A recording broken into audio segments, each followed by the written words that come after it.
Vamos a dar inicio a la presentación de la hermana Tere Ayala, en nuestra conferencista de este día, a la cual le agradezco infinitamente el haber aceptado la invitación para que participe, que colabore con las pláticas que damos aquí en la Logia Blavatsky y que son temas muy interesantes los que siempre tratamos aquí.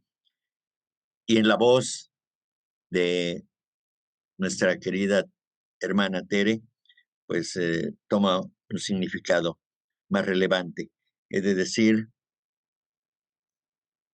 que nuestra hermana Tere, pues yo hablé con ella porque eh, continuamente es solicitada este, en la sección mexicana, en la Logia Blavatsky, en la Federación Teosófica, y además, pues tiene que atender los trabajos de la Logia Damodar, de la cual es presidenta, y pues agradecerte infinitamente, lo repito, tu participación. Yo sé, los que preparamos pláticas, sabemos que estar preparando, pues, es una exigencia para nuestra mente, para nuestro cuerpo físico y demás, y por eso toma una relevancia muy importante para mí el agradecerte, Tere, el esfuerzo, porque además es madre, además es esposa y además es, empresaria, trabajadora, etcétera, etcétera. Así que por todo eso, le doy un alto valor a tu participación en este día, Tere. Muchísimas gracias. Adelante, por favor. Muchas gracias a ti, mi hermano. La verdad es que sí, como bien dices, es todo un reto, ¿no? Primero porque sobre todo este tema me parece que es un tema propicio por las fechas, ¿no? Se habla también de la Navidad, porque cuando buscamos sobre la Virgen, la Madre, obviamente tiene que ver con la Madre de, ¿no? Primero en el simbolismo, en esta fuerza que se hace antropomorfa en cuanto entramos en Kali Yuga, que es la fase oscura, ¿no? Y esta charla me parece que por la fecha precisamente hace que tenga como demasiado valor, ¿no? Es decir, estamos justo a días de que pues nuestro planeta, que también tiene los ciclos propios de su evolución, empieza a hacer estos días de purificación, digamos, de su propio ciclo, de la propia cadena planetaria, y entonces nosotros no somos ajenos a ella, ¿no? Desde aquí, pues claro que es muy valioso que algunos hermanos tengamos la disposición. Todos sabemos que algunos comenzamos con lo básico, ¿no? Como tratando de presentar una charla que a veces uno no la tiene muy clara. Y poco a poco vamos investigando, nos vamos preparando, vamos leyendo más. Pero este caso de esta charla, pues es justo, ¿no? No es que no entienda del todo, pero es que en la parte ya más, digamos, ocultista o más esotérica, el tema es muy potente y por lo tanto la mente material no nos sirve para develar esto que llamamos misterio, ¿no? Que realmente no es algo que no podamos conocer porque no sea como vetado por parte de la sociedad teosófica o por la teosofía misma, sino que la importancia es tan grande que a veces hay que hacer todo un proceso con la mente, ¿no? Lo primero es quitarle el vicio de la antropomorfización. Y acá es bien difícil porque la mayoría de nosotros estamos crecidos y educados, entre comillas, con cultos religiosos antropomorfos, judeocristianos, y que ya estos ritos han caído totalmente en la oscuridad de Kali Yuga, ¿no? Entonces, cuando encontramos algo como la teosofía que pretende abrirnos los ojos ante una verdad mucho más grande, es decir, lo que subyace tras esos símbolos, pues se nos empieza a complicar, ¿no? Por ello escuchaba en el estudio que tienen de la clave de la teosofía la palabra esforzarse, ¿no? a veces no tenemos que esforzarnos, a veces tenemos que trabajar de manera natural, es decir, este es un proceso natural. Solo tenemos que quitar la resistencia que a veces ponemos porque nos autoidentificamos tanto con nuestras creencias, que entonces eso imposibilita el dejar estos vicios, ¿no? Decía yo, de este condicionamiento religioso y de ponerle formas, y sobre todo formas humanas, a estas fuerzas de la naturaleza. Eso lo platica mucho Blavatsky en este libro de comentarios a la doctrina secreta. La realidad es que tiene que pasar un buen tiempo, un buen número de años para hacernos conceptos generales tan solo de la obra de Blavatsky. Y por eso decía que son temas potentes, son temas fuertes, que a veces uno no los sabe quizás explicar como a lo mejor no los ha entendido uno del todo, ¿no? Pero aquí yo intenté hacer una pequeña ruta primero del simbolismo, como bien es el tema que tú me sugeriste, y yo que agradezco mucho, porque tenía yo como atrasado este asunto de lo que aparece en la recapitulación, ¿no? Se habla mucho, por ejemplo, en otras conferencias hemos hablado de lo sexual, ¿no? Hemos hablado de esta fuerza Shakti, ¿no? Que se expresa en la forma humana, pero tratando de desaprender los conceptos que tenemos muy ligados con la sexualidad, es que es necesario entender lo que Blavatsky nombra esta fuerza, ¿no? Shakti, que son estas transformaciones de Mula Prakriti en todos los reinos. Entonces, hacer esa ruta primero de la antropomorfización de esta fuerza, que a nosotros si la nombramos en sánscrito, pues no nos va a decir demasiado, ¿no? Pero a los que ya tienen más tiempo estudiando teosofía, a lo mejor les hace más sentido. ¿Es necesario que ocurra esto de la antropomorfización? Pues en cierto modo sí es necesario para algunas mentes, ¿no? Vemos que este asunto de la dramatización, y lo vamos a ver aquí en este como pasaje raro, porque la verdad es que leer a Blavatsky en un tema, que es el caso este, o sea, el simbolismo de la Virgen, en ese tema, todo lo que quizá Blavatsky pudo decir de ello es, o sea, tendríamos como un seminario diplomado de 6 meses mínimo, ¿no? Pero tratamos de hacerlo en 60 minutos, ¿no? Entonces, sí está bien complejo. Yo solo tomé algunas cosas que resuenan más con nuestro, digamos, con nuestra cultura, ¿no? Entonces hay algunos artículos que aparecen en los escritos coleccionados que ya saben que esos escritos los volvió tomos, ¿no? Boris de Sirkov, y que son compilaciones de escritos de Blavatsky que fue tomando de publicaciones de otras revistas o incluso ya publicaciones más grandes, como por ejemplo hay un tomo que se refiere a Pistisofía, ¿no? Entonces yo empiezo a hablar de la Virgen, de lo más antropomorfo, por ejemplo aquí como signo, después la masonería, o sea, ¿qué tendría que ver? Hay un artículo que se llama El origen o el rito, el origen del rito de la masonería y el catolicismo, ¿no? Algo por ahí lo han traducido. Luego sobre Pistisofía, o sea, estoy yéndome para atrás, ¿no? Pero más atrás de Pistisofía, que sabemos que son ya textos en griego, pues tenemos los textos teosóficos que nos refieren a términos en sánscrito, que por supuesto la teosofía no tiene una edad como tal, aunque el término surge por ahí del siglo IV, etcétera, pero retoma los términos antiguos de los arios, ¿no? Entonces nos vamos todavía mucho más atrás de los griegos. Y al final lo que trato de presentar es parte de la recapitulación del primer tomo de la doctrina secreta, que lo tenemos muy bien traducido como un artículo, digamos, en este libro de capítulos fundamentales de la doctrina secreta e Isis develada, ¿no? Y yo ya mucho de la práctica, ¿no? O ya al final del estudio acerca de nuestro deber, en este libro de comentarios a la doctrina secreta, hay unas palabras que Blavatsky le dice a uno de los estudiantes con respecto de cómo entiende la madre padre, ¿no? Bueno, vamos a empezar con esto de la Virgen en signo celestial o la Virgen como signo celeste. Sí. Y hay algunas imágenes que son bien necesarias que tuvieron que colocarse, ¿no?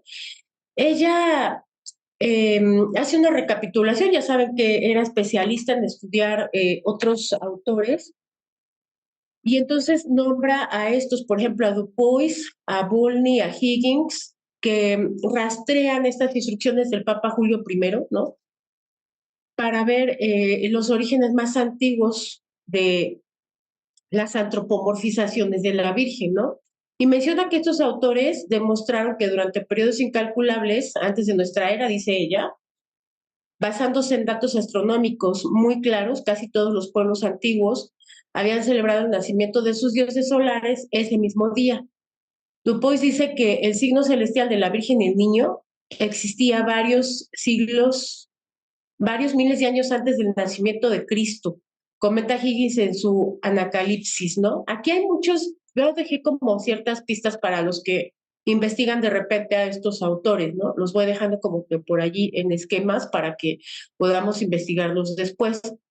Entonces ellos mencionan que ella comenta que incluso estos autores han pasado a la posteridad como infieles y enemigos del cristianismo, ¿no? Y dice, tal vez convenga citar a este respecto las confesiones del obispo cristiano de Ratisbon, el hombre más erudito que produjo la Edad Media, el dominico Alberto Magno. El signo de la Virgen Celestial se eleva sobre el horizonte en el momento en que fijamos el nacimiento del Señor Jesucristo. Dice, así Adonis, Baco, Osiris, Apolo nacieron todos el 25 de diciembre. La Navidad llega justo en la época del solsticio de invierno, entonces los días son más cortos y la oscuridad más que nunca está más que nunca sobre la faz de la tierra. Se creía que todos los dioses del sol nacían anualmente en esta época porque a partir de este momento su luz disipa más y más oscuridad con cada día siguiente y el poder del sol comienza a aumentar, ¿no? Y entonces aquí es donde con estas descripciones, con este análisis que ella hace, de momento nos queda en, digamos, como en flotando el por qué se antropomorfiza un fenómeno como este, ¿no? Es decir, cuestiones de la naturaleza que posteriormente son presentadas mediante la antropomorfización, la presentación de las vírgenes con los niños en los brazos, ¿no? Que tiene que ver con el nacimiento, en este caso, de Jesús, y no solo de él, sino de otros que habían nacido, como dice aquí, el 25 de diciembre. Uno ya empieza aquí a cuestionarse entonces qué tiene que ver, ¿no? Esto aparece en este artículo que se llama La Navidad de entonces, la Navidad ahora, ¿no? Ella sigue diciendo, sea como fuera, las festividades navideñas que celebraron los cristianos durante casi 15 siglos tenían un carácter particularmente pagano. Es más, tememos que incluso las actuales ceremonias de la Iglesia difícilmente puedan escapar al reproche de haber sido copiadas casi literalmente de los misterios de Egipto y Grecia celebrados en honor de Osiris, Horus, Apolo y Baco. Tanto Isis como Ceres fueron llamadas vírgenes santas y en cada uno de ellos se puede encontrar un niño divino, ¿no? Basta con que nosotros busquemos, por ejemplo, a Isis, ¿no? Ceres, ¿no? Que busquemos estas, como está aquí entre comillas, estas vírgenes santas para que veamos todo lo relacionado que hay con ellas, ¿no? Por ejemplo, en estas imágenes, ¿qué tienen en común estas tres personificaciones? Bueno, ya sabemos que en este libro de comentarios a la doctrina secreta, Blavatsky debate mucho no solamente ese vicio que ocurre en Occidente de personificar las fuerzas de la naturaleza cuando habla en la reunión cuarta acerca de las jerarquías de seres, ¿no? Sabemos que cuando se estudia con Blavatsky, bueno, o a través de los libros de Blavatsky, lo primero es comprender la unidad, la unicidad del sistema, dice ella, ¿no? Del todo. ¿De qué es esto? Es una cosa, como dice Jeffrey Fardy, ¿no? Porque no se le puede llamar de otra manera. ¿Cómo llamarle a la realidad subyacente, lo que vemos? Es una. O sea, la vemos multiplicada, la vemos diversificada, la vemos desarrollada, desenvuelta, etcétera, pero es una en realidad, ¿no? Primero hay que estudiar con Blavatsky y entender la unicidad. Después, curiosamente, hay que entender la dualidad. Y después de entender la dualidad, hay que entender la septenaridad. Y una vez que entendimos la septenaridad, resulta por ahí en capítulos fundamentales, en la recapitulación que ella menciona, los 49 fuegos, ¿no?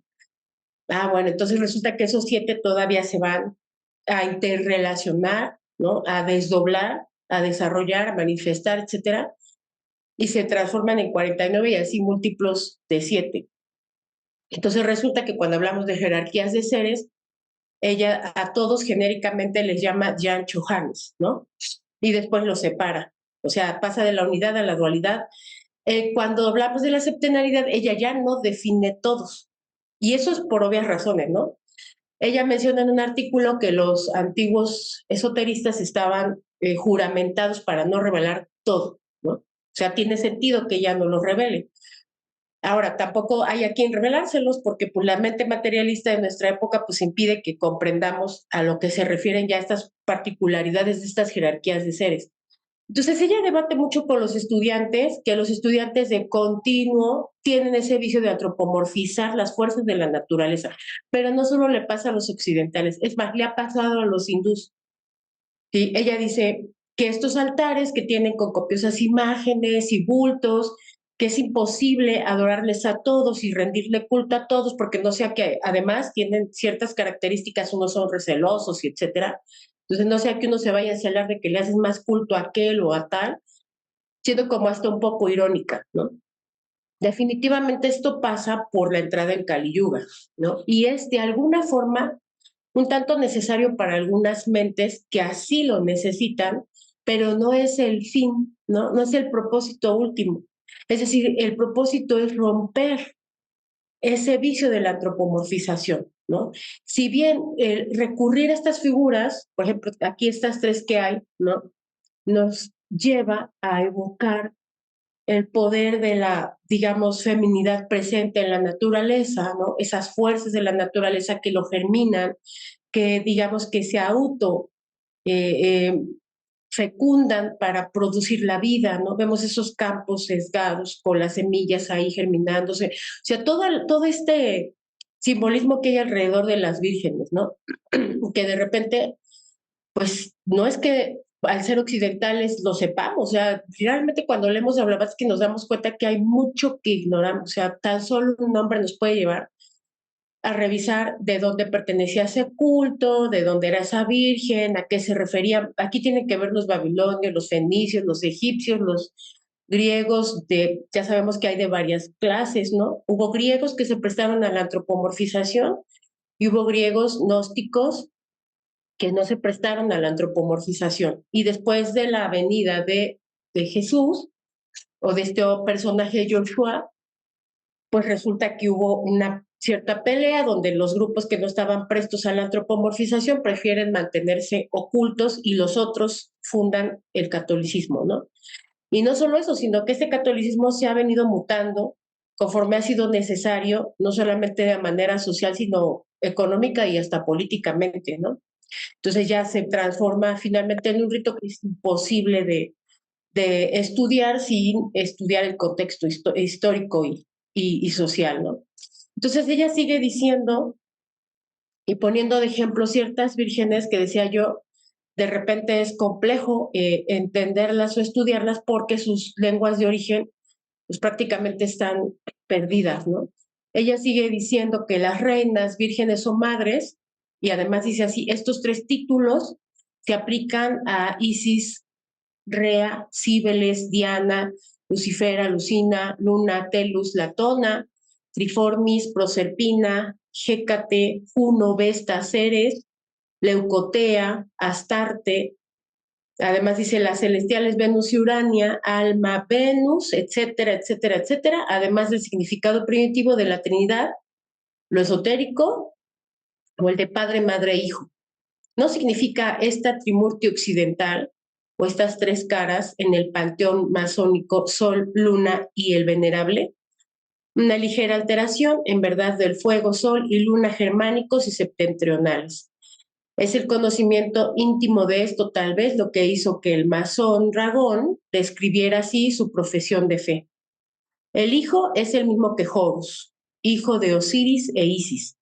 Él es el sol que cada año redime al mundo de la esterilidad y de la muerte universal de las razas, ¿no? Entonces vemos otra vez este fenómeno cósmico porque tiene que ver con la cadena planetaria terrestre y su relación con el sol. ¿no?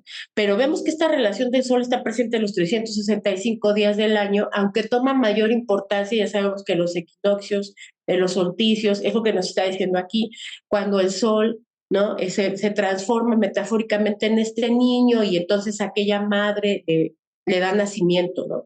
Pero ¿qué hay todavía más atrás de esto? Porque la antropomorfización y el símbolo detrás de ello, sabemos que incluso aquí Perséfone, en la figura de la derecha, tiene incluso el símbolo, tiene una especie de cetro en el que tiene enroscada la figura de la serpiente, ¿no?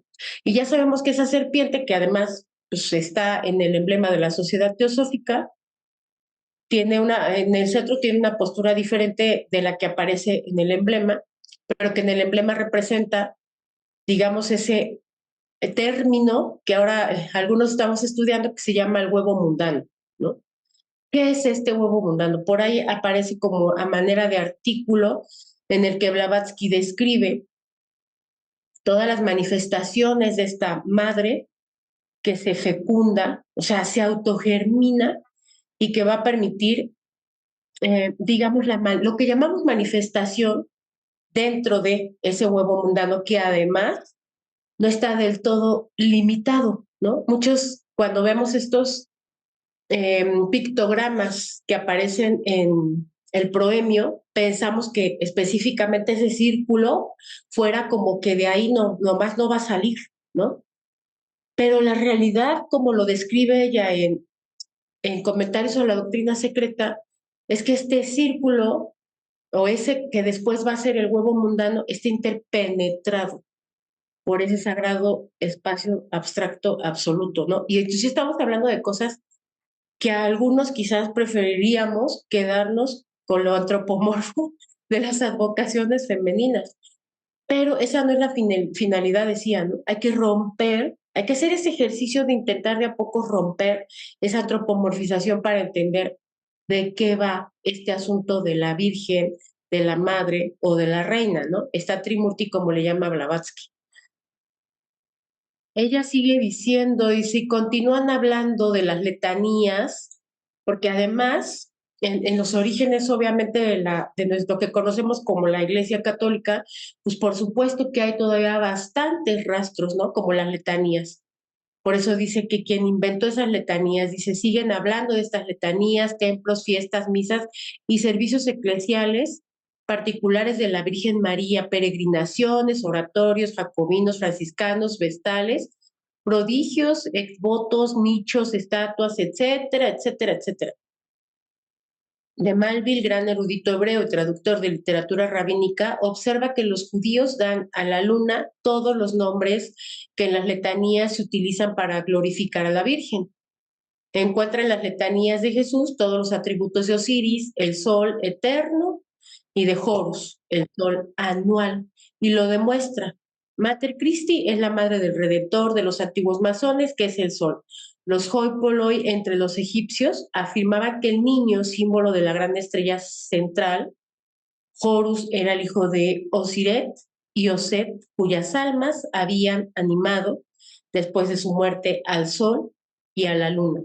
Isis se convirtió por los fenicios en Astarte, el nombre con el que adoraban a la luna, personificada como una mujer adornada con cuernos que simbolizaban la media luna, ¿no?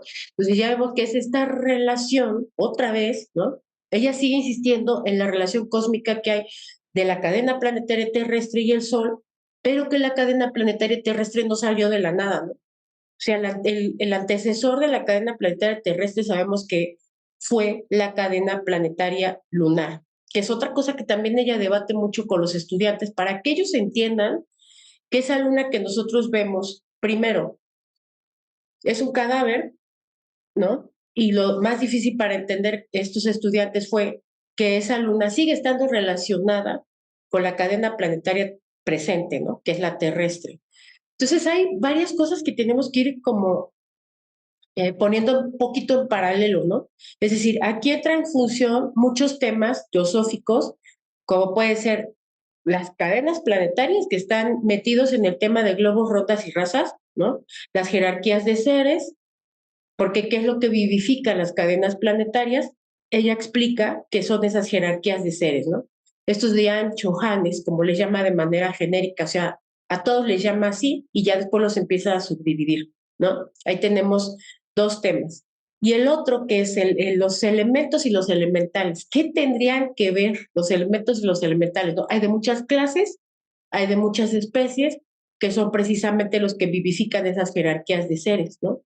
Y por supuesto que ahí empezamos a entender que esta relación que hay entre el Sol, la Tierra y su luna, pues ocurre el Sol y otros tantos planetas que giran alrededor de él, ¿no? Algunos de estos planetas o cadenas planetarias ya son sagrados porque han llegado a una evolución más adelantada que la cadena planetaria terrestre y otros no.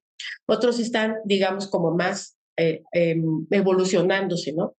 ¿Cuál es la señal de que unos sean sagrados y otros no? O sea, un planeta sagrado o una cadena planetaria sagrada no tendría una humanidad como la que tiene la cadena planetaria terrestre, ¿no? Por ahí se hablaba del deber, ¿no? Y el deber tiene que ver con el respeto, o sea, todos por deber, todos merecemos respeto, ¿no? Entonces, en una cadena planetaria donde hay humanos que se brincan las fronteras del territorio y que hacen testa con animales, que sacrifican animales, que se alimentan de animales y de todos los otros reinos, pero que específicamente el reino animal, por las condiciones de que ya tiene presencia de los, digamos, las emociones, pasiones, sentimientos, sufrimiento y etcétera, específicamente en ese reino se muestra la crueldad, ¿no? Entonces, cuando estos animales en la siguiente cadena planetaria, es decir, la cadena planetaria terrestre, una vez que haya muerto, que para eso tienen que pasar 7 rondas, en la siguiente cadena planetaria, estos animales que son pues tratados con crueldad serán razas humanas crueles, ¿no? Entonces, eso hay que revisarlo bien porque pues, se habla del deber, pero a veces no entendemos hasta dónde nos da el tema del deber, ¿no? O por qué Blavatsky era muy punzante en algunos temas. Entonces ella sigue como en este asunto de eh, como tratar de abrir que detrás de esta antropomorfización de las fuerzas de la naturaleza en realidad está esas relaciones tierra, porque es la que nos atañe, ¿no? Cadena planetaria terrestre, sol y el cadáver de la Tierra, ¿no? Que es nuestra luna que vemos ahí. Ella sigue haciendo disertaciones sobre esto. La verdad es que digámoslo así, la plástica, el simbolismo que se queda en estas figuras, aún sean antropomorfizadas, es bellísimo, ¿no? Y es impactante. O sea, vemos advocaciones, por ejemplo, a Astarte, que tiene que ver con los fenicios, que ya vemos ahí ciertos elementos que pasan o que comparten, mejor dicho, con los egipcios, ¿no? Igual a esta advocación inanna, que es de los sumerios, vemos esas advocaciones híbridas. Lo que sucede es que esto se va haciendo poco a poco más antropomorfo, ¿no?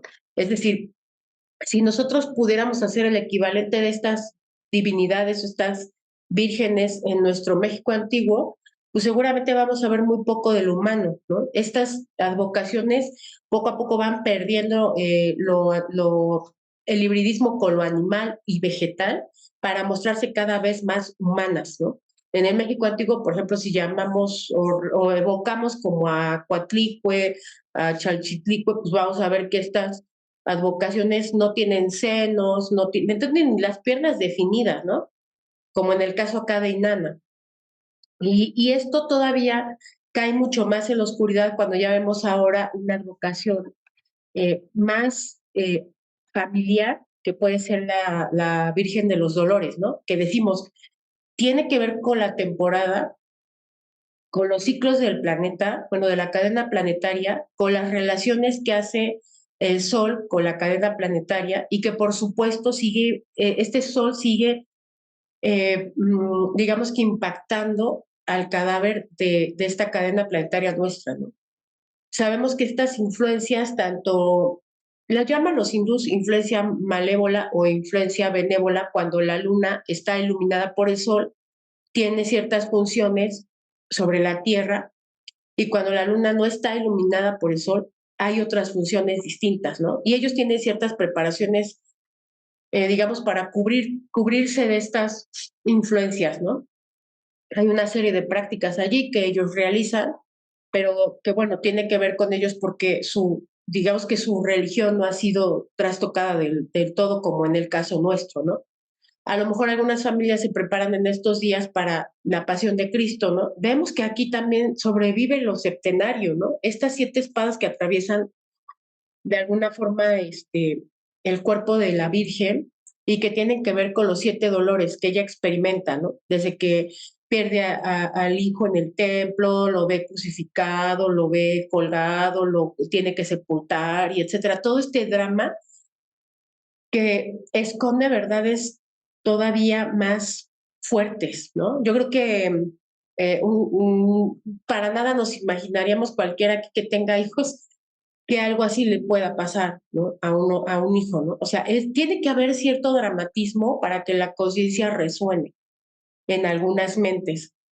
Las que buscan la desantropomorfización de esas fuerzas de la naturaleza, pues no es que se hagan ateas, como dice Blavatsky, ¿no? En la recapitulación. O sea, la teosofía no promueve el ateísmo, pero sí va en función de quitar la antropomorfización de esas fuerzas de la naturaleza, o sea, la capacidad de la naturaleza de sacrificarse a sí misma, y decimos los que leemos a Hammer, de ceder territorio, porque al final me quedé muy varada en la palabra del deber. Al final el deber es ceder territorio. Es decir, todo lo que yo ya me gané y que me hace egoísta y que ya me aferré a él y que ya me autoidentifiqué a eso, ahora hay que empezar a cederlo. Es la diferencia entre una persona común y corriente, un estudiante serio de teosofía o un teósofo, un adepto, un mahatma, ¿no? Las diferencias entre todos estos son la capacidad que tienen de ceder su territorio. Entonces, una madre que es capaz, o sea, en el drama de la dolorosa, una madre que es capaz de ceder a su propio hijo, o sea, su territorio, habla de una condición de autosacrificio súper elevada, ¿no? Pero tiene que ser así, dramática, antropomorfa, por el periodo de oscuridad en el que, pues desafortunadamente y por leyes de la naturaleza, nos encontramos, ¿no?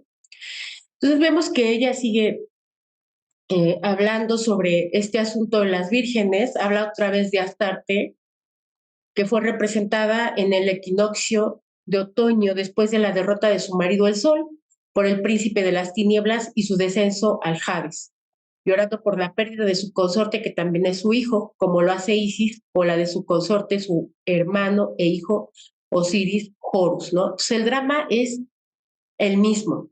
Astarte sostiene en su mano un palo cruciforme, una cruz regular, y llora sobre la luna creciente. La Virgen María cristiana suele ser representada de la misma manera, de pie en la luna nueva rodeada de estrellas y llorando por su hijo, juxta crucem lacrimosum pendebat filius, ¿no? Justo cuando su hijo está colgado o pendido de la cruz.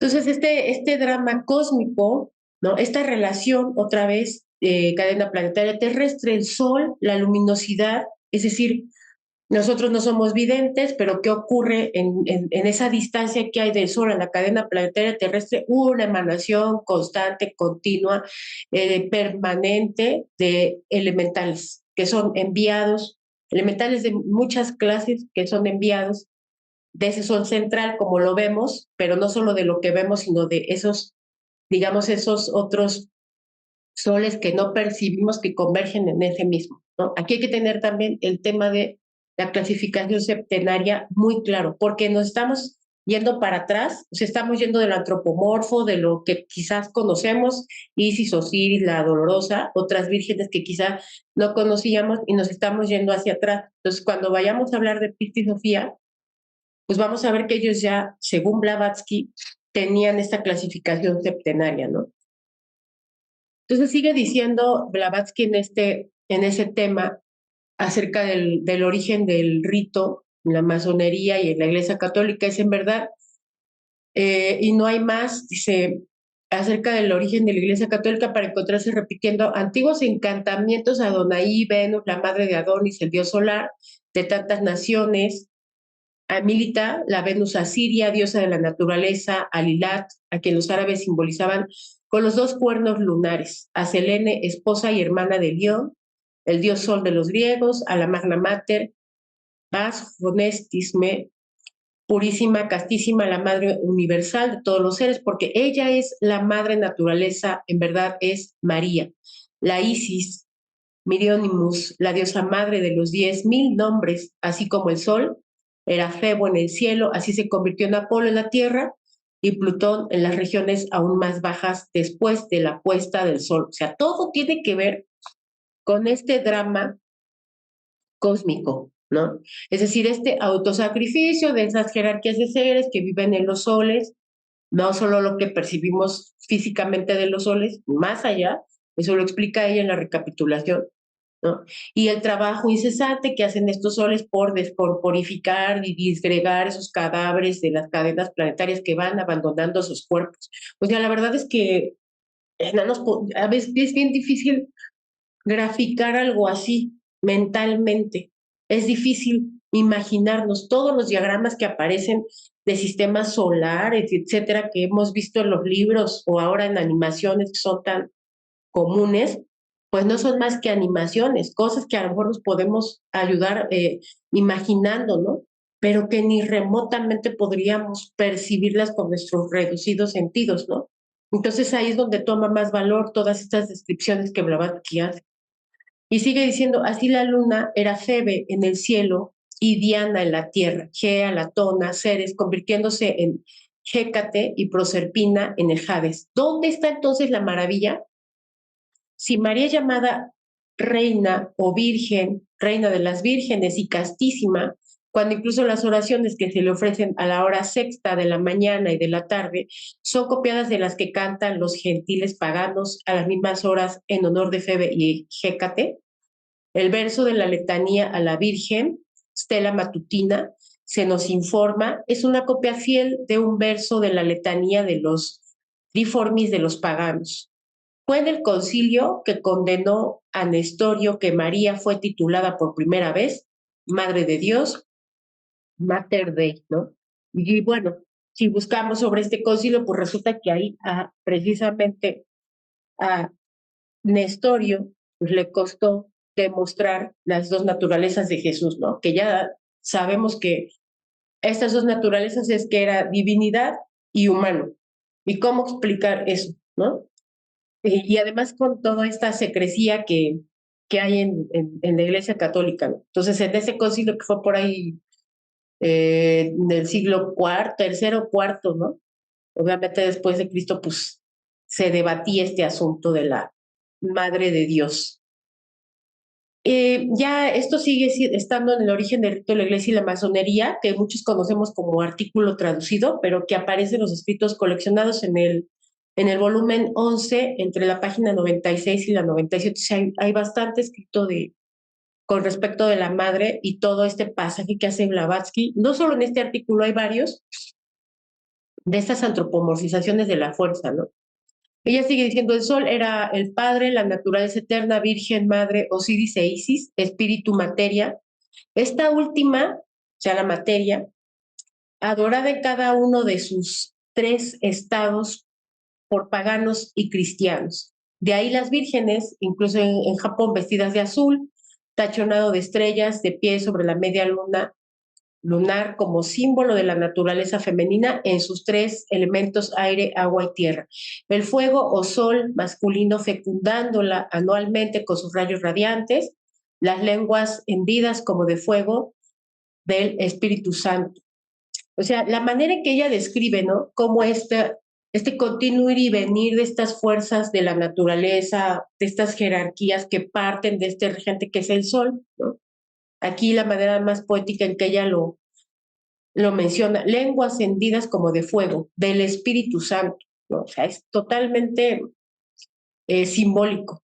En Kalevala, el poema épico más antiguo de los finlandeses, de cuya antigüedad precristiana no quedan dudas en las mentes de los eruditos, leemos sobre los dioses de Finlandia, los dioses del aire y del agua, del fuego y del bosque, del cielo y la tierra. Todavía es curioso que hay unas versiones del Bhagavad Gita en las que se les traduce como dioses a los elementales de la naturaleza, estas fuerzas de la naturaleza, ¿no? Hay quien a estas fuerzas les llama átomos de vida, ¿no? Pero ya son palabras ya términos occidentalizados, ¿no? A mí quizás me gusta más seguirlos llamando así elementales. Y aquí no queda duda de que a qué se refiere a esas jerarquías de seres. Bueno, pues hay una mención que ya sé, me llamó mucho la atención con respecto de la rosa, ¿no? De esta flor, y hace ella una analogía con la Madre Virgen, pero lo que me llama la atención de Blavatsky siempre es que ella hace como esta división entre, dice, los teósofos verdaderos y los que no son teósofos, ¿no? Aquí en este caso no es la excepción. Ella nombra a los Rosacruces de verdad, ¿no? Y me dejó como medio en rayos, ¿no? Ella dice, la rosa es femenina, sus brillantes pétalos de color carmín están protegidos con espinas. La rosa es la más bella de las flores, la rosa es la reina del jardín de Dios. O sea, lo simbólico aquí otra vez, ¿no? El jardín de Dios, que ya sabemos que es la creación de este huevo mundano. Los que estén estudiando el proemio o la recapitulación y ven nombrado de repente el huevo mundano, se refiere a ese es el jardín de Dios. María, la Virgen, no es solo la rosa, la idea mágica o la verdad, pero es la rosa crucificada o la rosa mártir, según la gran figura mística apocalíptica, la que es el talismán, el estandarte, el objeto de adoración de todos los hijos de la sabiduría o de los verdaderos rosacruces, dice ella. De ninguna manera de todos los hijos de la sabiduría, ni siquiera del verdadero Rosacruz, porque este último nunca pondría en un alivio tan repugnante, en una luz tan puramente sensual y terrestre, por no decir animal, el más grande, el más noble de los símbolos de la naturaleza. O sea, ¿cómo poder nosotros graficar el símbolo de la Rosa Cruz sin contaminarlo, no? Y sigue diciendo, para los Rosacruces, la rosa era el símbolo de la naturaleza, de la siempre prolífica y virgen tierra, o Isis, la madre y sustentadora del hombre, considerada femenina y representada como una mujer virgen por los iniciados egipcios. Este pasaje, la verdad, me encantó de cómo ella sigue hablando de la rosa como una manifestación de la madre natura que se, digamos, autoinmola, ¿no? Para presentarnos a través de esta creación de sí misma, ¿no? Esta figura que además, bueno, los que estudian este asunto de los números les llaman terroríficos o los fractales, pues entienden que las floraciones ocurren, ¿no? Con grados levógiros, etcétera, ¿no? O sea, es todo también un misterio allí. Como toda otra personificación de la naturaleza y de la tierra, es hermana y esposa de Osiris, pues los dos personajes responden al símbolo personificado de la tierra, siendo tanto ella como el sol descendencia del mismo Padre misterioso, porque la tierra está fecundada por el sol, según el misticismo más antiguo, por insuflación divina. Estos simbolismos, estas alegorías que de repente a los que nos gusta leer un poquito sobre cómo ocurre en la naturaleza que no colapsen los sistemas planetarios, ¿no? Que no se choquen entre sí. O sea, ¿de qué depende? Obviamente sí tiene una explicación de lo físico, pero ¿de qué depende que estos planetas gigantescos se encuentren así en el espacio y que no se colapsen y que incluso ya los que estudiamos teosofía ya dejamos de llamarlos planetas para llamarlos cadenas planetarias, porque sabemos que al llamarlo cadena planetaria se involucra a los otros 6, digamos, vehículos o principios que no percibimos, ¿no? Es decir, solamente vemos lo físico, pero los otros que se estudian cuando caemos en este tema de globos, rondas y razas, pues no los percibimos, ¿no? Y sin embargo están allí concatenados en la misma masa, digamos, física, ¿no? Y sigue diciendo, las doncellas celestiales y más tarde en la Virgen humana, María, la madre del Salvador, el Salvador Mundi o el Salvador del mundo, ahora es elegido por el mundo cristiano. Y fue el personaje de la doncella judía el que la teología adaptó al simbolismo arcaico y no el símbolo pagano que fue modelado para la nueva ocasión. Sabemos a través de Heródoto que los misterios fueron traídos desde la India por Orfeo, un héroe muy anterior a Homero y Hesíodo. ¿no? Entonces decíamos que en la presentación vamos hacia atrás, ¿no? Entonces nos estamos yendo, ahora resulta que cómo fueron traídos a Occidente, pues por Orfeo, ¿no? Estos pasajes que tienen que ver con esas también las vocaciones femeninas que existen allí. Algunos llaman el panteón con H intermedia porque tiene que ver con pantha, que significa sendero, ¿no? O sufrimiento incluso. Ella sigue hablando, aquí cuando hace la analogía, en este artículo que ya pasamos de ese artículo de los orígenes del rito en la masonería y la iglesia, a este artículo que se llama Huellas de los Misterios, que está en el volumen 14. Yo tomé unos pedacitos entre las páginas 292, 293. Suelta una palabra que es globo, ¿no? Cuando se refiere a esta cosmovisión caldea que mostraba en sus cielos a un niño recién nacido llamado Cristo Jesús y que fue colocado en los brazos de la Virgen Celestial. Fue esta Virgen a quien Eratóstenes, o sea, seguimos todavía, ¿no? El bibliotecario alejandrino nacido 276 años antes de nuestra era, le dio el nombre de Isis, madre de Horus. Esto es solo lo que da Kircher en Oedipus Aegypticus, volumen 2, en 1653, ¿no? De los tomos 2 o papiros, páginas 203, citando a Albúmazar. En el primer decanato de la Virgen se levanta una doncella llamada Aderenosa, que es virgen pura, inmaculada, sentada sobre un trono bordado, amamantando a un niño llamado Jesús, que significa Isa, a quien también llaman Cristo en griego. Y ella misma en este artículo pone la referencia de Béresis de Velada, volumen 2, página 491. Pero cuando se refiere aquí, ¿no?, a la tradición caldea como globo, pues ya sabemos que esto que vemos a la derecha es el esquema mmm, cabalístico, digamos, que le da origen a lo que después le van a llamar cábala, ¿no? Que si lo vemos, pues no se parece mucho, ¿no? Ya hasta que empezamos por ahí a hacer algunos trazos matemáticos, entre comillas, porque, fíjole, pues ellos sí estudiaban matemáticas, ¿no? Vemos que sí tiene sus concordancias, por supuesto, ¿no? Y que entonces estas fuerzas de la naturaleza que andarían por aquí arriba, ¿no?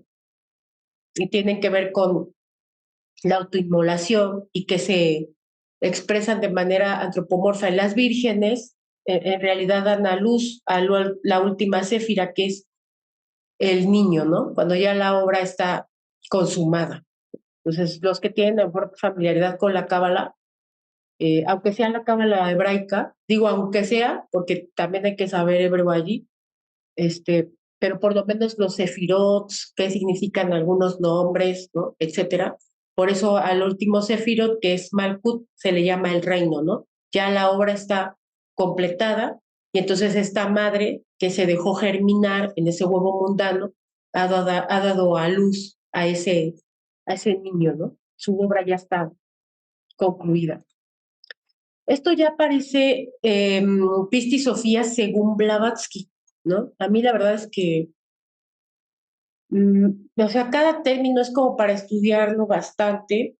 Nada más yo estoy poniendo la tabla para que los que tienen nociones de ese esquema cabalístico de la página anterior, sabemos que ella presenta unos diagramas que tienen que ver con globos, rondas y razas, y la cábala las pone equiparadas, digamos, la caldea en otro simbolismo con la judio-cristiano, con la hebraica, ¿no? Pero cuando vemos las separaciones de los planos, ya nos toma sentido cuando ella hace esta tabla y la presenta para Pisti Sofía, ¿no? Entonces, en la primera, donde dice triada o arrupa, ahí correspondería al triángulo que veíamos en la diapositiva anterior, y tiene que ver con los misterios de lo inefable, ¿no? Y entonces vemos que del lado izquierdo, lo que le llama tétrada, a la izquierda, por abajo de la doble línea, por abajo de los misterios de lo inefable, ya tiene que ver con rupa, ¿no? Ese término que vemos a la derecha, que rupa es forma. Y arupa, bueno, la A siempre es privativa y significa sin forma, ¿no? Entonces ya estamos viendo acá que es una presentación en tabla de la tabla anterior que vimos de la Cábala Caldea, pero que ella la presenta con los términos que son utilizados más o menos en Pista y Sofía, ¿no? Esta obra gnóstica que yo creo que la más, digamos, confiable que podría leerse, los que están interesados, pues sería la que presenta ella, ¿no? Y bueno, ya hay ahí por algunas traducciones, pues no sé, sería como revisar que no estén tan interpoladas o tan con los pies de página o comentarios adicionados que de repente rompen la paginación original, ¿no? Paginación, entre comillas. Y bueno, ¿cómo llegan ellos, estos digamos, griegos que no antropomorfizaban las formas, estos valentinianos, estos gnósticos de los primeros siglos, incluso anteriores a la era cristiana, cómo llegan a estas conclusiones de la manera menos antropomorfa que nos podamos imaginar? O sea, si a mí me ponen una Virgen de los Dolores y para quitar esa antropomorfización me ponen esto, la verdad es que pues no hay manera, ¿no? Porque es tanto como entender estas relaciones geométricas que hace aquello para desdoblarse. A mí me gusta ese término más que manifestarse o desarrollarse. Ella utiliza mucho desarrollarse. Ella Blavatsky. Incluso hay una raíz que es Brig, ¿no? Que se supone que es el término original de Braj, ya vimos el contexto, Brahman, Brig, que significa desarrollarse. A mí me gusta también utilizar el término desenvolverse. Y si vemos, digamos, rutas geométricas que realiza, ¿no? El aquello. Entonces, si vemos la última, que ya es donde para la obra, al final vemos esta céfira. Yo me voy a regresar tantito aquí, ¿no?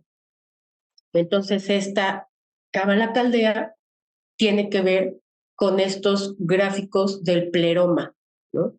Esta comprensión que tenían esos gnósticos que no se prestaron a la antropomorfización, sino que de manera matemática ellos graficaban así eh, la materialización, ¿no? Es decir, esta materia primordial, porque además Blavatsky por ahí menciona que la raíz etimológica de madre es materia, ¿no? O sea, podemos entender que madre y materia son sinónimos. Entonces vemos ya en la figura de la derecha que la obra está concluida con la presencia de este Malkut, ¿no? Cuando ya por fin se hizo madre aquella, ¿no?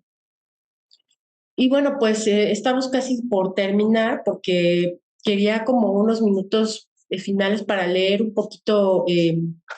No me va a dar tiempo leer todo lo que yo quería, pero leer un poquito de este libro de comentarios a la doctrina secreta, donde ella le hace reflexionar a uno de los miembros acerca de su, digamos, obsesión, ¿no? Por entender sobre el madre-padre, que es donde muchos a veces nos varamos, ¿no? No solamente queremos saber sobre el madre-padre, sino también queremos saber sobre cuál va primero, el primer logos, el segundo logos, el tercer logos. Entonces hay como una obsesión extraña que quizás también es como parte de nuestra pequeñez cuando nos encontramos con algo tan enorme como la teosofía.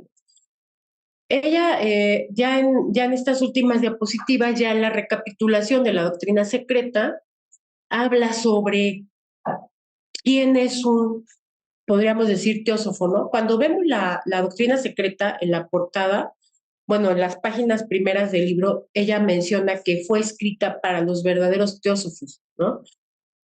Aquí me llama la atención porque ella en la recapitulación dice, sin importar cuál sea el destino propiamente dicho de estos escritos, en un futuro remoto, esperamos haber probado hasta aquí los siguientes hechos. Uno, la doctrina secreta no enseña ateísmo alguno, excepto en el sentido hindú de la palabra nástica, o el rechazo de ídolos, incluyendo a todo dios antropomórfico. En este sentido, todo estudiante es un nástica, ¿no? Es decir, aquel que no antropomorfiza las fuerzas de la naturaleza. y ese se puede entender como un verdadero teósofo. Ya ella salta, bueno, aquí yo me voy a saltar cuando empieza a describir, ¿no?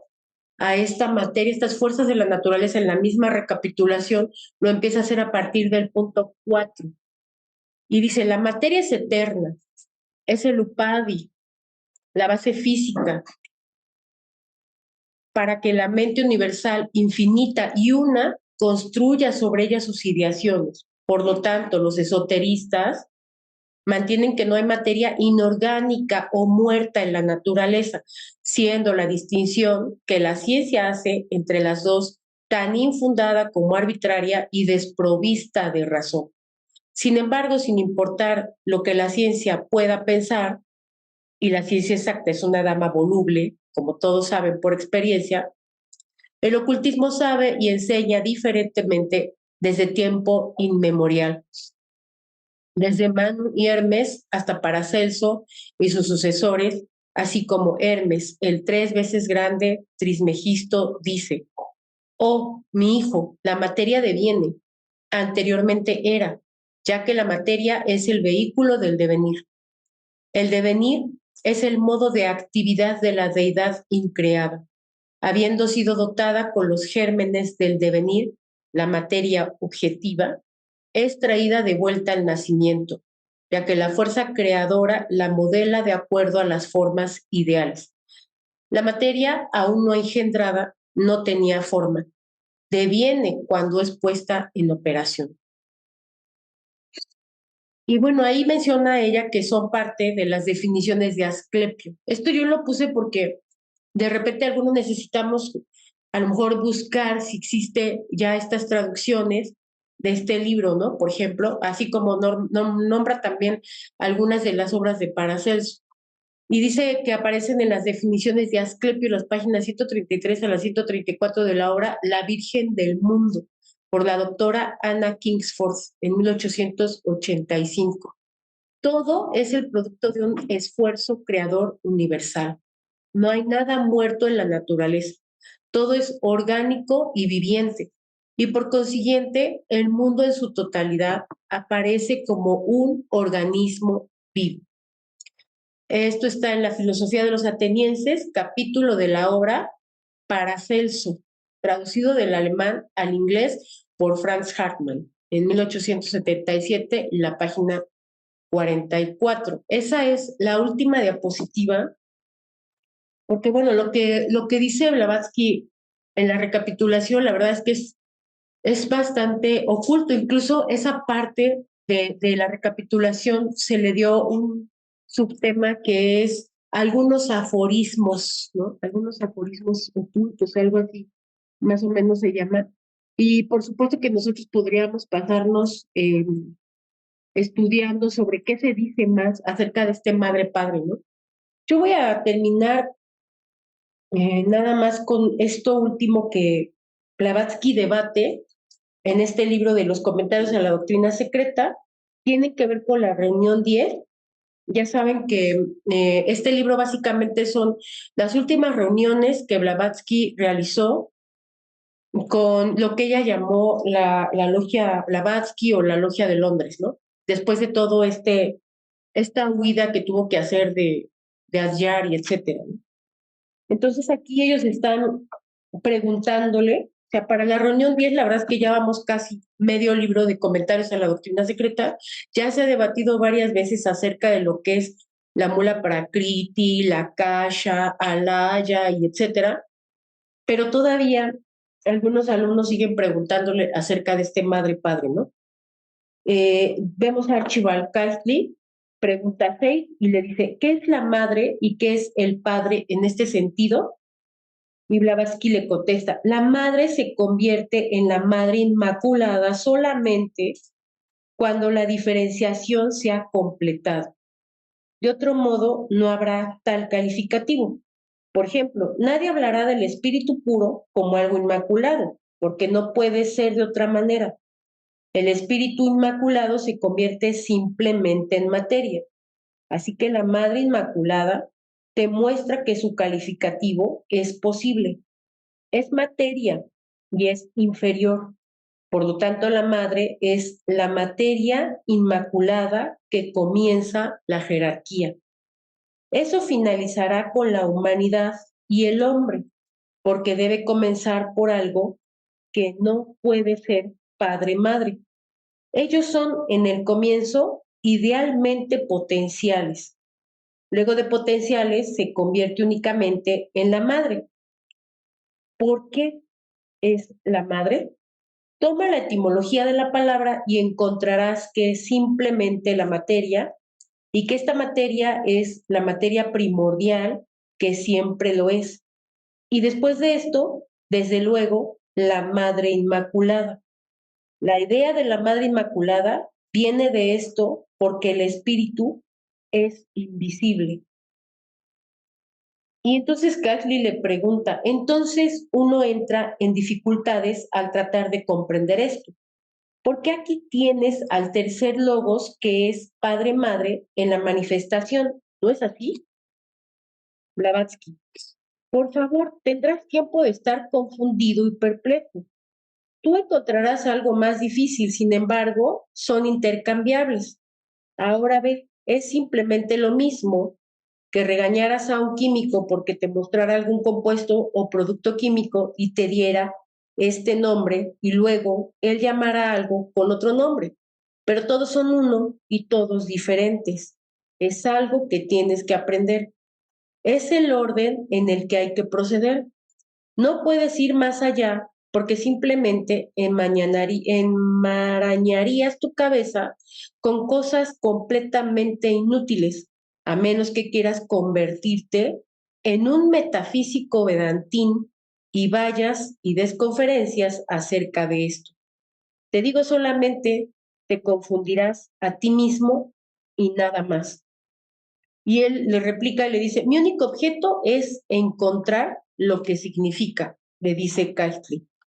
Y Blavatsky le contesta, ¿qué es lo que eres?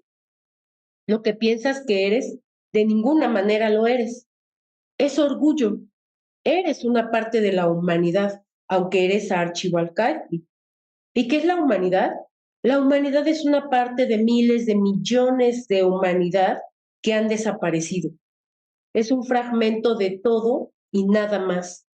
¿Y qué es el mundo? Es una pequeña mota de lodo en el universo. No puedes venir y tener este espíritu de separación, aunque seas un caballero inglés y un conservador. Ahí la verdad yo creo que me sorprendió y me alivió porque está el meollo del asunto, ¿no? Cuando le dice, no puedes venir y tener este espíritu de separación. Es decir, ¿para qué yo voy a estudiar teosofía? ¿Cuál es la finalidad de estudiar teosofía? Decimos que cuando estudiamos a Blavatsky primero hay que entender la unicidad del sistema, pero no de manera mente abstracta, ¿no? Así todo es uno. Pero ¿dónde está? Porque al estudiar teosofía sabemos que estudiamos ciencia, religión, ¿no? Filosofía. Entonces sí, la parte científica esotérica es entender la unicidad del sistema, pero ¿dónde está lo religioso? Es decir, ¿dónde está la bhakti yoga, ¿no? La yoga de la devoción, en experimentar que todos somos uno. Entonces se la deja muy difícil a Archibald Catley cuando le contesta esto, ¿no? Cuando le dice, no puedes venir y tener este espíritu de separación, aunque seas un caballero inglés y un conservador. Y él le contesta, cuando uno es una ilusión, uno quiere comprender sus relaciones. Y ella le dice, una ilusión es una ilusión. Si piensas que entendiste esto, estarás completamente desencantado. Y ahí ya cambian el tema, ¿no? Entonces, todas estas transformaciones que va haciendo la naturaleza, ¿no? O lo que nosotros llamamos naturaleza cuando estudiamos teosofía, que ya no es lo mismo que entendíamos como naturaleza antes de estudiar teosofía, ¿no? Es decir, lo que algunos entienden por naturaleza, que es meramente lo físico, es el resultado de todas esas transformaciones, de todas esas fuerzas o de todas esas jerarquías de seres, ¿no? En lo que vemos y en lo que no percibimos de lo que vemos, ¿no? Yo lo voy a dejar aquí por si alguien tiene algún comentario o alguna cuestión que queramos ahí abordar. Y bueno, pues siempre agradeciendo la oportunidad de Enrique y Caro por prestarme el micrófono tantito de sus reuniones y muy agradecida siempre con ustedes. Pues les dejo el micrófono, hermanos. Muchas gracias, Tere. Como siempre, eh, una exposición muy didáctica y desde luego la hiciste, digamos, pedagógica, porque tus métodos para explicar son muy claros y convincentes y nos ayudan mucho, la verdad, porque no es fácil tratar estos temas que son tan abstractos, tan abstrusos, tan difíciles, pero escuchándote, pues uno, eh, por lo menos, queda uno animado a investigar, porque las ideas quedan claras desde mi punto de vista. Entonces, los agradecidos somos nosotros en la Logia Blavatsky, porque sabemos que pues tienes que prodigarte.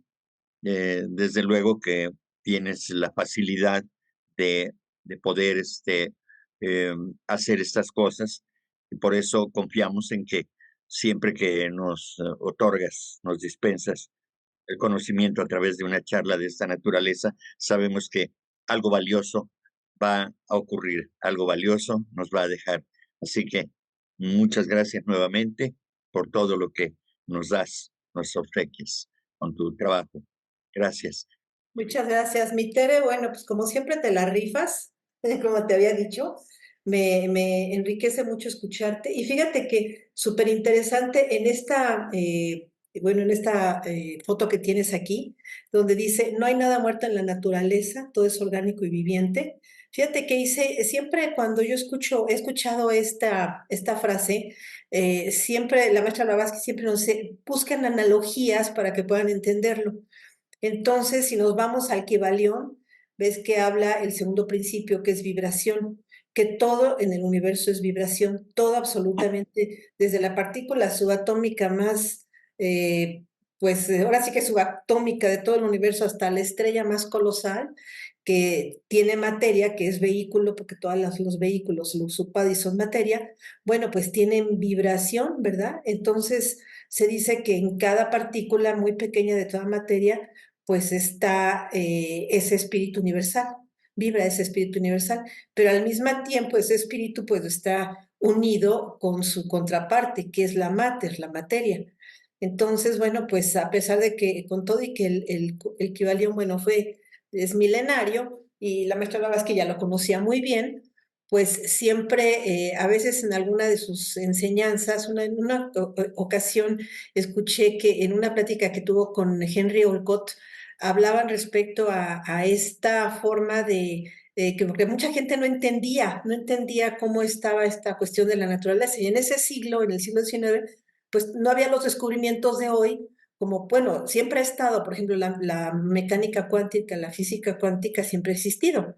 Lo que pasa es que el hombre, pues poco a poco, con el desarrollo tecnológico, pues va descubriendo y ahora, gracias a este conocimiento de la mecánica cuántica desde el punto de vista físico, se puede ya percibir que hay algo más allá y gracias a esta mecánica cuántica o física cuántica, que es ciencia, bueno, pues el hombre se ha abierto muchos caminos, muchas cosas que negaba y que no entendía, pues con esta mecánica cuántica, bueno, pues se ha dado cuenta de que es imposible, categóricamente imposible, decir que la materia no está muerta, porque eso es un absurdo. Y el hecho de que lo combine con el principio de vibración, pues simplemente es un hecho consumado. Entonces, eso ha hecho entender a mucha gente hoy en día de que no hay ninguna materia muerta, que hasta la piedra más dura, pues tiene espacios interatómicos e intermoleculares. Y si, por ejemplo, si a ti te pusieran en una piedrita y pasara un gigante y te quisiera ver un microscopio, diría, ah, pues caray, ¿dónde está Tere, no? Pues desaparecerías porque pues en realidad tú eres vibración, tu cuerpo físico no es exacto, es materia, pero al mismo tiempo es espíritu, ¿no? Y aunque él te quisiera ver en un microscopio, desaparecerías, porque pues la densificación se va haciendo muy, muy sutil hasta el infinito. Entonces, ¿cuál materia? Pero es materia, ajá, o sea, es y no es, no sé si me entiendan, pero se me hace muy, muy interesante esta foto que pusiste y por eso siempre me viene esta analogía que Blavatsky siempre decía, cuando tengan alguna duda respecto a esto, eh, traten de poner esa analogía del principio de vibración y se va a entender, muchas cosas se van a entender. Y hoy día, bueno, pues se me ha hecho eso muy claro con lo que dijiste, bueno. Me abriste muchos surcos con los que tengo que estudiar. Muchísimas gracias, Mitere. Un abrazo a todos. Gracias a Gracias, ti, Rosy. nos falta descubrir, como redescubrir la obra de Blavatsky. La verdad es que la recapitulación, ella hace toda una ruta de los desdoblamientos de estas fuerzas y de cómo van actuando. Por supuesto que ella empieza con el reino mineral, ¿no? Y empieza describiendo, en el mineral esta fuerza es tal y tal y tal, en el vegetal, en el animal, en el humano. O sea, nos falta redescubrir a Blavatsky, como releerla. Quizás algunos ya han leído la recapitulación, ¿no? Pero para quienes no la han leído, por ejemplo, nosotros que nos pasamos leyendo la recapitulación como 6 meses, y de repente la volví a tomar para el tema, eh, o sea, yo caigo como en reflexiones bien fuertes porque ya ni siquiera necesitas la figura femenina para entender que en la naturaleza la fuerza que predomina es el amor, o sea, la fuerza del autosacrificio, porque todos hacen su trabajo. Estas jerarquías de seres todo el tiempo están haciendo su trabajo. El problema es que nosotros no somos videntes para descubrir eso. O sea, no sabemos cómo nuestro corazón sigue latiendo cuando nos vamos a dormir. Ni siquiera nos damos cuenta cómo la conciencia que está, digamos, atrapada en el cuerpo físico se va a otros estados de conciencia sutiles, de los cuales al despertarnos al otro día no nos damos cuenta. Entonces, es bien difícil que podamos decir que los avances tecnológicos nos puedan ni remotamente hacer videntes. Es más, para una mente materialista nunca va a ser suficiente el descubrimiento tecnológico. Y eso lo dice William Q. George en un libro que se llama Ecos de Oriente, ¿no? De plano, porque él escribe sobre la línea de Blavatsky, ¿no? Y la línea de Blavatsky es la línea, ya sabemos, de Paracelso y de otros que han de alguna forma batallado con la mente materialista. Entonces, Giordano Bruno, por ejemplo, le llama la ciencia falsa, a la ciencia oficial, a lo que nosotros conocemos como ciencia. Ahí también tendríamos que revisar este discurso o este debate que Blavatsky cita en Isis de Velada, que se llama Tétete sobre la ciencia. Tendríamos que revisarlo y es un diálogo bien vasto, o sea, está súper grande, pero que nos va filtrando el pensamiento materialista que tenemos hasta caer en la cuenta de lo que es la ciencia para la tradición, porque no es lo mismo la ciencia oficial que la ciencia de la tradición. La gran diferencia es que no somos videntes. Entonces, si yo empiezo por descubrir qué soy y que los sentidos son engañados y que entonces tengo que conocerme y en ese descubrimiento me voy dando cuenta de que no solo soy los 5 sentidos, sino que la psique o esta concatenación del pensamiento y la emoción me ofrecen más posibilidades de ver más allá. Por supuesto que no le voy a dejar todo a los descubrimientos científicos, que dicho sea de paso, producen demasiada basura cibernética. O sea, es que es increíble, pero ¿a dónde van a parar los inventos más rimbombantes? Por ejemplo, las celdas fotovoltaicas. Resulta que ahora ya no saben dónde tirar tanta celda fotovoltaica cuando fue un súper descubrimiento porque podíamos vivir gracias al sol.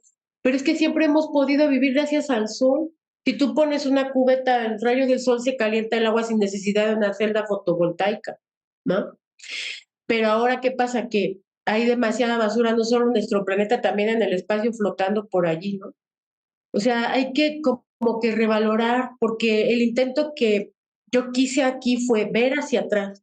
La mayoría siempre está viendo al futuro y los nuevos descubrimientos, etcétera, pero lo que hacían todos los científicos esoteristas era ver hacia atrás, porque sabían que ver hacia ahora, o sea, en su momento presente ya estábamos en Kali Yuga.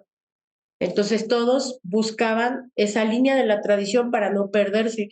Y aquí falta, por supuesto, cuando hablamos de una virgen, una advocación femenina de una cultura a otra, por supuesto que nos está faltando la línea de la tradición que Blavatsky dibuja en la clave de la teosofía. Los que tienen la versión de Fundación Blavatsky pueden ver que ahí hay unos organigramas, unos mapas conceptuales en los que se describe la tradición cómo llegó a nosotros. Es decir, cuando estudiamos teosofía, por definición, teosofía es la sabiduría acumulada de todas las edades, corroborada en la luz astral por los rishis y videntes, y nada que no haya sido corroborado por ellos puede formar parte de la doctrina secreta. La doctrina secreta no son los tomos, es la doctrina o la sabiduría acumulada de todas las edades, que no cabe solo en esos 2 tomos, ¿no? Te dice que Blavatsky escribió un tercero y quizás hasta un cuarto que están perdidos, ¿no? Pero entonces hay que recordar que cuando estudiamos teosofía, ¿qué entendemos por sabiduría acumulada de todas las edades? ¿Qué recorrido hizo esa sabiduría? Y entonces, inevitablemente tenemos que leer filosofía y nos tenemos que ir hacia atrás y tenemos que leer, pues claro que en este caso a Hartmann, ¿no? Y más para atrás a Paracelso y a Giordano Bruno, a los conocidos primero y después a los no tan conocidos, ¿no? Asclepios, tenemos que leer a Orígenes, tenemos que leer a Plotino, tenemos a Pitágoras. ¿Cuántos hemos leído aquí a Pitágoras, no? La verdad es que así es que nos hacemos científicos de la tradición. Y mientras más nos hacemos científicos esoteristas, por supuesto que vamos a rechazar la ciencia oficial, que es materialista, porque dice Jeffrey Farthing, la ciencia oficial no cree en el alma de las cosas. Una ciencia que apuesta por testar con animales no puede ser ciencia esoterista, porque los animales tienen alma. Hay un artículo de Blavatsky que se llama, entre signos de interrogación, ¿tienen alma los animales? Así se llama el artículo. Entonces son cosas que ya en la práctica, o sea, la teosofía tiene una práctica, claro que sí. Por eso Blavatsky en la portada de la doctrina secreta dice, para los verdaderos teósofos, para ellos está escrito esto. Y son palabras que al menos a mí me retumban casi las orejas porque digo, es que yo ni me parezco a lo que Blavatsky dice verdadero teósofo, ¿no? Ahora, ¿cómo le hago? Pues es la vida, la cotidianidad, el deber del que se hablaba, ¿no? Yo, por supuesto, que debo mucho por el hecho de estar con vida, por supuesto que ya debo la vida, o sea, algo tan básico como eso, ¿no? Y entonces en el Inter, ¿cómo dejar de causar sufrimiento a otros? Pues estudiando teosofía, porque lo que soy yo lo es el otro, y el otro no solamente es el humano, el otro también es el animal, también es la planta, ¿no? Que si tenemos plantas y las dejamos secar por ahí, y uno dice, pero ¿por qué lo hice, no? Entonces tenemos un compromiso muy fuerte. Bueno, Adelante, por favor, Jimena. Yo quisiera decirte, Tere, qué ponencia, qué bárbaro, me tienes con la quijada en el suelo. Qué interesante, qué lindo grupo, gracias por haberme recibido, por recibir hoy a mis amigos.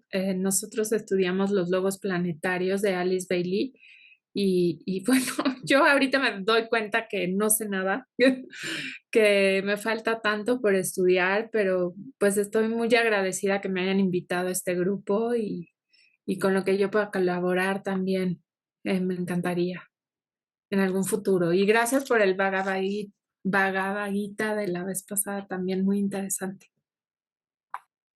Gracias, Jimena. gracias a ti. Bienvenida siempre. Muchas gracias, gracias. Y qué bueno que andes por acá, porque sí, la verdad es que yo veo los carteles de nuestro hermano Enrique y veo y siempre va a ser una invitación al alma, porque al final los que estamos aquí venimos jalados de la manita por el alma. De lo contrario, si nos dejamos llevar por la personalidad, no estaríamos aquí. Y creo que todos tenemos esa intención de purificar nuestras intenciones de estudiar para ponernos al servicio, al servicio de la humanidad que tanto necesita que aprendamos a ser fraternales, porque de eso se trata, ¿no? Y a minorar un poquito esos resultados de ser egoístas, ¿no? Ya saben, a veces hasta debe no nombrarse todas esas aberraciones que se cometen, a veces hasta en nombre de las religiones, pero creo que estos intentos por reunirnos y estudiar, conocernos y trabajar con nuestras impurezas son lo que nos mueve a muchos. Y ya estar en esa sintonía para mí es grandioso, pues escucharnos, estamos bien distantes unos de otros, pero saber que así como se ve en la imagen, ¿no? Hay una lucecita por allí que también está en sintonía con lo que yo pienso y lo que siento y lo que quiero trabajar en la persona, ¿no? Entonces, muchas gracias a todos por la oportunidad y pues siempre vamos a estar aquí a la orden. Gracias, hermano. Les deseo la mejor de las noches y aquí nos seguimos viendo. Que pasen felices Pascuas y adelante. Son momentos para la tradición del recogimiento espiritual y deseo lo mejor para ustedes. Estén bien.